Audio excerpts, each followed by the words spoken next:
కాకి హంస. ఒక పట్టణంలో ఒక వర్తకుడు ఉండేవాడు. అతను చాలా మంచివాడు, గొప్ప భాగ్యవంతుడు. ఒకరోజు ఒక కాకి అతని పంచన చేరింది. అతని కొడుకులు దానికి ఎంగిలి మెతుకులు పెట్టి పెంచారు. అది బాగా బలిసి ఏ పక్షులు తనకు సరిరారని విర్రవీగుతుండేది. ఒకనాడు సముద్ర తీరంలో కొన్ని రాజహంసలు విహరిస్తున్నాయి. వాటిని కాకికి చూపించి, అన్ని పక్షుల కంటే బలమైన దానివి నువ్వు, ఆ హంసల కంటే ఎత్తు ఎగరాలి, సరేనా అన్నారు వర్తకుని పిల్లలు. ఎంగిళ్ళు తిని బలిసిన ఆ కాకి తారతమ్య జ్ఞానం లేక హంసల దగ్గరకు వెళ్ళి తనతో పందానికి రమ్మంది. హంసలన్నీ పకపకా నవ్వాయి. మానస సరోవరంలో ఉంటాం, మహాబలవంతులం. హంసలతో సరి అయిన కాకులు లోకంలో ఉన్నట్లు ఎప్పుడైనా ఎక్కడైనా విన్నావా అన్నాయి. నోటక్క గతులలా పరిగెత్తడం చేతనవును నాకు. ఒక్కొక్క రకం గమనంలో 100 యోజనాలు వెళ్తాను. మీరెలా కావాలంటే అలా ఎగురుదాం, కావాలంటే పందెక్కొద్దాం అంది కాకి. ఆ గతులు గమనాలు మాకు తెలీదు. మామూలుగా సముద్రం మీద నిటారుగా ఎగురుదాం.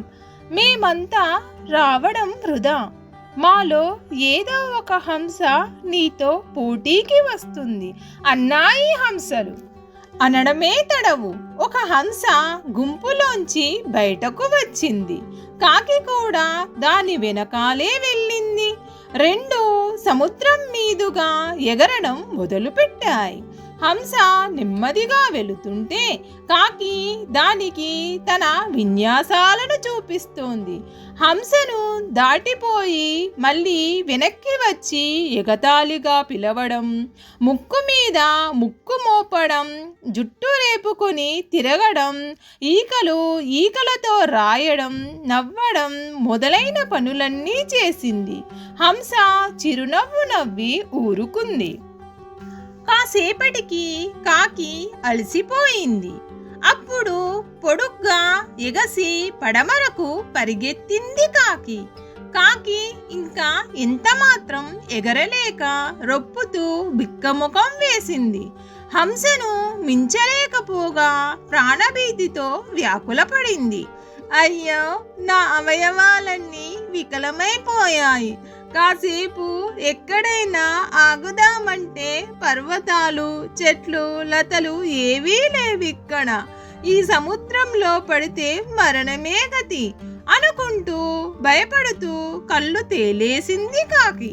అది చూసి హంస, నీకు చాలా గమనాలు వచ్చన్నావే, గొప్ప గొప్ప విన్యాసాలు చేస్తానన్నావు, ఒక్కటి చూపవేం కాకి రాజమా అంది. కాకి సిగ్గుపడింది. అప్పటికే అది సముద్రంలోకి దిగబడిపోవడానికి సిద్ధంగా ఉంది. ఎంగిళ్ళు తిని గర్వంతో కన్నో మిన్నో గానక నాకెదురెవరూ లేరని, ఎంతటి బలవంతులైనా గెలవగలనని అనుకునేదాన్ని. నా సామర్థ్యమేమిటో నాకిప్పుడు తెలిసి వచ్చింది. నా యందు దయచూపి నన్ను రక్షించు అంటూ ఆర్తనాదం చేసింది కాకి. నీళ్ళలో మునిగిపోతూ కావుమని దీనంగా అరుస్తున్న కాకిని చూసి జాలిపడి హంస తన కాళ్ళతో దాని శరీరాన్ని పైకి లాగింది. చావు తప్పించింది. ఇంకెప్పుడు గొప్పలకు పోకు అని మందలించి దానిని తీరానికి విసిరి ఎగిరిపోయింది రాజహంస.